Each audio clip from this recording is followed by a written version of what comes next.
ঝালদার খবরে নজর রাখবো। ঝালদাতে ফের হাতির তাণ্ডবের খবর। মিড ডে মিলের চাল খেয়ে চম্পট হাতির পালের। ঝালদার কলমা গ্রাম পঞ্চায়েতে হানা দেয় 30টি হাতির দল।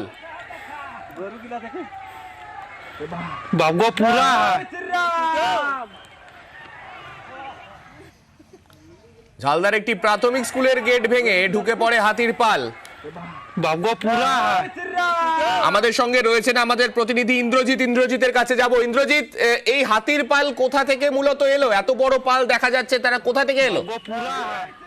দেখো সামনেই একেবারেই ঝাড়খণ্ড থেকে হাতির দল একেবারেই চলে আসে পুরুলিয়ার মাহাতোমারা সহ ঝালদার বিভিন্ন গ্রামে এবং ব্যাপক তাণ্ডব চালায় তারা। শুধু স্কুলের মিড ডে মিলের চাল খেয়ে নেয়, স্কুলের গেট ভেঙে এবং চাষের জমির ফসল নষ্ট করে। বিভিন্ন জায়গায় বিভিন্ন গ্রামে তারা তাণ্ডব চালায়, ব্যাপক তাণ্ডব চালায় এবং গ্রামের মানুষ আতঙ্ক রয়েছে, বহু মানুষের ক্ষয়ক্ষতি হয়েছে এবং এই হাতির দল আবার পালিয়ে যায় জঙ্গলের মধ্যে। তবে এই এলাকার মানুষ এখনো আতঙ্ক রয়েছে। মাহাতোমারা সহ বেশ কিছু গ্রামে ক্ষতিগ্রস্ত হয়েছে সাধারণ মানুষ। যেমনটা বললাম যে স্কুলের গেট ভেঙে একেবারে মিড ডে মিলের চাল খেয়ে নিয়ে মিড ডে মিলের জিনিসপত্র যেগুলো। বারবার পুরুলিয়াতে এই ধরনের ঘটনা সামনে আসছে, বন দপ্তরের বিরুদ্ধে স্থানীয়রা কি তাদের ক্ষোভ উগড়ে দিচ্ছেন?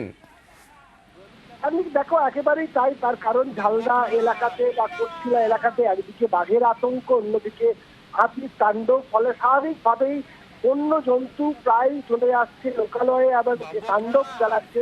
স্বাভাবিকভাবেই সাধারণ মানুষ চাইছে বন দপ্তর দ্রুত ব্যবস্থা নেই এবং এই হাতির দলকে তাড়ানোর ব্যবস্থা করা হোক।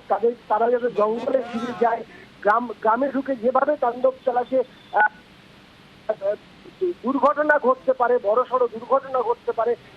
ব্যাপক হাতির দল এসেছিল, তাতে এলাকার মানুষ আতঙ্কিত হয়ে গেছে। স্বাভাবিক, যত বড় হাতির পাল আমরা দেখতে পাচ্ছি, এত বড় হাতির পাল আসছে যে কোনো রকমের দুর্ঘটনাই ঘটতে পারে এবং সেই নিয়ে অবশ্যই যে স্থানীয় বন দপ্তর তাদের তৎপরতা নিয়ে একটা প্রশ্ন কিন্তু থেকেই যাচ্ছে। ধন্যবাদ তোমায়।